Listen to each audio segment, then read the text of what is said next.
سلام البنات، ان شاء الله تكونوا بخير. مرحبا بكم. اليوم جبت لكم وصفه تاع خبز الهندي اللي هو تشيز نان. هذا الخبز يجي محشي بالفرماج، خفيف بنين وسهل في التحضير. ارواحوا معايا نشوفوا الوصفه.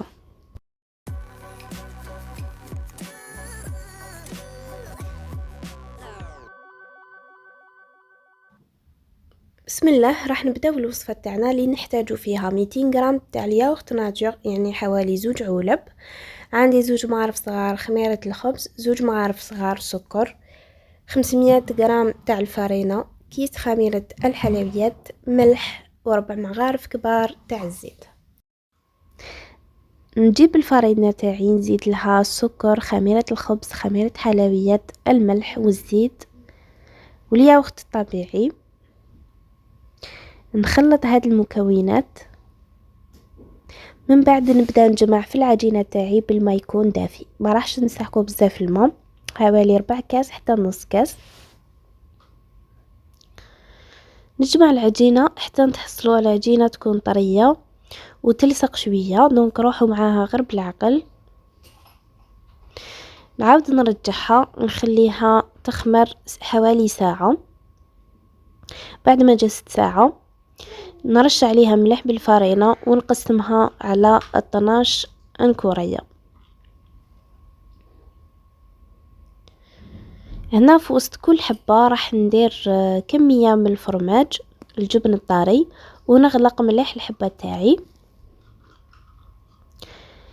نحطهم في ان بلا يكون مرشوش بالفرينه، ونخلي بيناتهم مسافه صغيره باسكو راح نزيد نخليهم نغطيهم ونخليهم يخمروا حوالي نص ساعه.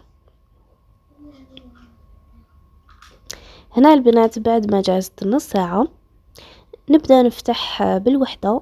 كما قلت لكم توجور ديروا الفرينه باسكو العجينه تاعنا تلصق. هنا نديروا ملح في هذه الخطوه باش كي ترفدوها ما تلصق لكمش. نفتحوا العجينه تاعنا تكون شويه رقيقه.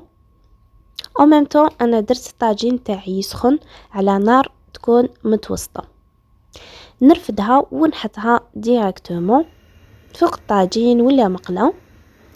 شوفوا كيفاش تبدا تتنفخ لي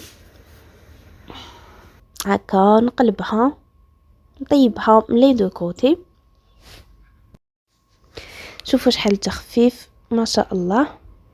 انا راح نكمل نطيب كامل الخبزات تاوعي ونجوزو للخطوه الاخيره. هنا وهو الخبز وهو سخون ندهنو ملح بالمارغرين باش يعطيني لون شباب. هاوليك البنات الخبز تاعي بعد ما كملت طيبته. شوفوا شحال يجي خفيف الطري، باش نقول لكم روعه. تقدروا ترافقوا به لي سوب.